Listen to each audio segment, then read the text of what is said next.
Should I buy a vacation home? That is the question.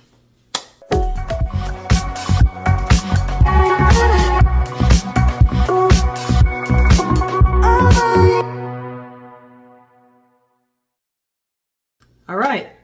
So the first thing to consider when thinking about buying a vacation home is, what are my finances? How are we going to finance the property? Are we pulling equity from our primary residence to buy the vacation home? Do we have enough money saved up in the bank to buy it for cash? Do we have enough money saved up in the bank to put a down payment down, and then we're going to have a mortgage? Can we afford two mortgages, our primary mortgage and our second home mortgage? That's another question. Another question is, what is our credit like? Are we going to get are we qualified for favorably financing, or are we going to get a higher interest rate? Now, you are going to get a higher interest rate because it's a secondary home or a second home. But are you qualified for the best rate on a second home, or are you going to get a higher interest rate because your credit is not that great? That's another question. The next question is location. Your second home, for the bank to see it, if you're going to finance, for the bank to see it as a second home, it needs to be 50 miles or more away from your primary residence. So where are we going to buy this secondary home or this second home? If we buy the second home also, what are we going to do? Are we going to just use it as a vacation home? Are we going to retire there? Do we want to buy it and keep it for a little bit, then sell it? Do we want to do a short-term rental when we're not in it? Are we just going to keep it to ourselves? Are we going to buy it for the family, and then each family member will come in and purchase it? We'll purchase it together as a family unit, and then each person use it different times. For an example, I'm in Central Florida in Florida. There is a lot of Central Florida in Florida. Of course, Central Florida is in Florida. All right. Skip that. X that out. So I'm in Central Florida. I'm in the Orlando area near Disney. And a lot of families, especially from out of the country, Brazil, Canada, England, they come in as a family unit, like a brother or sister and all that stuff. Like a few brothers and sisters will come in, or parents and children or whatever it is, grown children, and they'll buy a home together as a secondary home. And then throughout the year, different people will come different times to stay at the home. So you could also do something like that. Or do you just want to buy a secondary home just for you? So those are some things to question. Most of the time for a secondary home, you will need at least 20% down. At least a minimum of 20% down. There's no doubt about it. Believe it or not, it's more expensive to buy a secondary home or a vacation home versus an investment property. So if you had a primary residence and you're going to buy an investment property, the borrowing finances, the closing costs, all that great stuff, I don't want to get too technical with that, is better off in an investment property as a secondary home. Because if it's an investment property, the bank is looking at the income coming in from the property to be part of your monthly obligation. So if you're buying an investment property, for an example, and the investment property is bringing in $1,500 a month, the bank is going to count that as income to you. So it's, in the bank's eyes, it's more favorable for them to finance an investment property for you because they know the property is bringing in $1,500 per month. On the other one, you're buying a secondary home, it's all on you. So if that mortgage is $1,500 a month as an example, the bank expects you to show that you could pay your own mortgage and your own finances based upon what's reported on your credit report, plus the mortgage and maintenance for that property.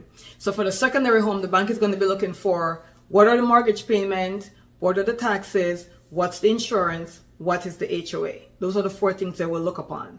So let's say that combined is $1,500 as an example. Your debt to income ratio must show that you can cover everything that's on your credit report, meaning your primary resident, if you have a car loan, if you have any credit card debts, any of that stuff. Need to buy or sell fast? Make one call, that's all. And put our 23 years of experience to work for you. Gift Group Sells Homes is the way to go. Call for 07-791-4713. It must show that you can cover all that plus covering the secondary home. That's the reason why a lot of people prefer to buy an investment property, like a short-term rental property, as a secondary home. That way they rent it out when they're not using it, and they could show the bank, this is going to be our second home, but we're also going to be renting it. Now, some banks have stipulations with that. I would say some lenders. Let me stop saying banks. Some lenders. Some lenders have stipulation in, it's either a secondary home or an investment property. It cannot be both. right? So some lenders are going to say, well, what are you using the property for? Is that if you're going to live there as a secondary home, you cannot rent it. If you're going to buy it as an investment property, then that's a different ball game, and we may or may not finance it, so you may have to do a different lender. So be careful when you're approaching this secondary home situation. Make sure you're clear what you want to do. Speak to several different lenders to figure out how you want it structured. I got the word. Another bleep. And be honest with the lender. Don't tell the lender you're going to buy it as an investment property and then you don't rent it, or vice versa. Because if they find out, it's called mortgage fraud. We don't want mortgage fraud.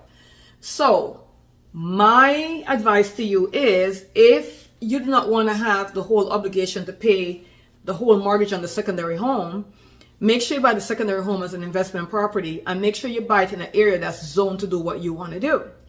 So let's say you say, you know, I want to buy a second home, but we're not going to really, let's say you're in New York and you say you want to buy a second home in Florida, but you don't want to move to Florida right now, you want to rent it out, right? You have to decide, okay, so if we rent it out to a long-term tenant, we will never be able to stay in there because the long-term tenant is in a long-term lease. Or, you know what, we're going to rent it out, but let's rent it out let's buy it in an area that is zoned for short-term renting. That way, when we're not there, we could rent it out to Airbnb, Vrbo, Booking.com, all those different guests, and that will give us income. And then when we want to go and live in the property, which is what most people do, we could go live in the property, and it's not a long-term tenant where we can't live in the property. That's one scenario. Another scenario is, you know what, we don't care.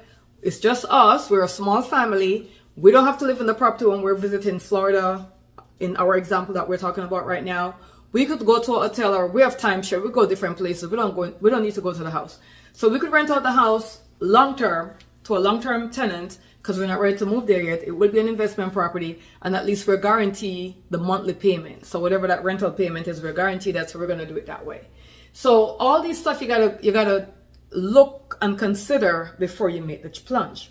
You also got to consider, is it going to be my retirement retreat? Am I gonna sell it afterwards? What is my exit strategy? And I always tell my clients, always think about your exit strategy before you get into any real estate thing. Sometimes it's hard for us to tell. Sometimes life happens, situation change. I understand all that, but you got to be careful and know what your exit strategy is before you jump into something. For an example, let's say you say, I'm going to buy an investment property as a secondary home. It's going to be an investment property, but maybe it could be a secondary home later on. And I'm just going to rent it to a long-term tenant, right? And then after you do that, you realize, oh my gosh, the long-term tenant isn't working out. I have to evict 2 tenants, so I want to do short-term renting. Only to realize that the location you bought in doesn't allow short-term renting. So now you're stuck just doing a long-term. Another thing to consider is some HOA does not allow you to have more than 2. Some HOA is 1, some HOA is 2. They don't allow you to have more than 1 or 2 tenants per year. Meaning, if you were, for an example, in the situation where the HOA only allowed 2 tenants per year, if you have the first tenant and the first tenant didn't work out and you had to evict them, and then you get to a second tenant and that second tenant you have to evict them, you can't have a third tenant in that calendar year. Some HOA is that strict. You need to know this. Other HOA will say you can only have 1 tenant in every 12-month period. So if you got a tenant in there in a 12-month period and for some reason the tenant did not work out and you had to evict them, they weren't paying their rent, whatever it is, you cannot rent again until 12 months has passed. And if you're looking to buy in the Central Florida area, I will tell you that there's a lot of HOAs do have different rental restrictions. Some of them also have restriction of you have to live in the property for a year before you could rent it. So if you're doing a secondary home and you're thinking of doing it as an investment property, you need to think about all this stuff before you make your purchase. All right, back to the topic now, secondary home. So once we decide what we're going to do, then we're going to decide whether we want used or resale or a fix-you-upper. Do we want to buy a home that we could fix up and make it our own? Do we want to buy a home that's brand new, the builder is building from scratch? Or do we want to do a resale, right? Those are decisions, and that's going to be based upon the price. So let's say you're qualified for $500,000 and you can afford a new construction. You may want to go in that direction. Maybe you want a resale home because you want a pool already there, and most of the time the builders are not going to build a new pool. Some do, some don't, depends. So you could do resale, or you could say, you know what? We don't want to spend too much money. We don't mind getting a fixer upper. As long as it's in moving condition, we could always fix it up. Like we could change the kitchen, the bathroom, the floors. We could repaint it, all that great stuff. So those are some decisions you would make after the fact. But the bottom line is you need to know what your budget is. You need to know, you need to figure out, is it just going to be a secondary home and we're the only ones that's going to be dealing with it? Do we want to use it as an investment property? If you're buying a secondary home and you're going to use it as an investment property, you must finance it as an investment property. The bank must know this, and the lender must know this.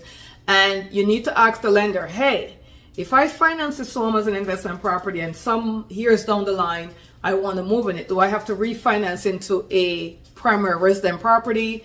Does the financing need to change? Because you can refinance an investment home into a primary residence by letting the lender know, we were using it as an investment property, but now we want to live there, we want to refinance the loan. They will refinance the loan, but at that point in time, they are going to look to see that you can afford that home, and if you still have your primary residence, that you could afford both. That's very important, okay? Anyway, thank you so much, guys, for listening. Leave your comments. Let me know what you think about the video, and I will see you on the next one. Need to buy or sell fast? Make one call, that's all. And put our 23 years of experience to work for you. Gift Group Sells Homes is the way to go. Call for 07 791 4713.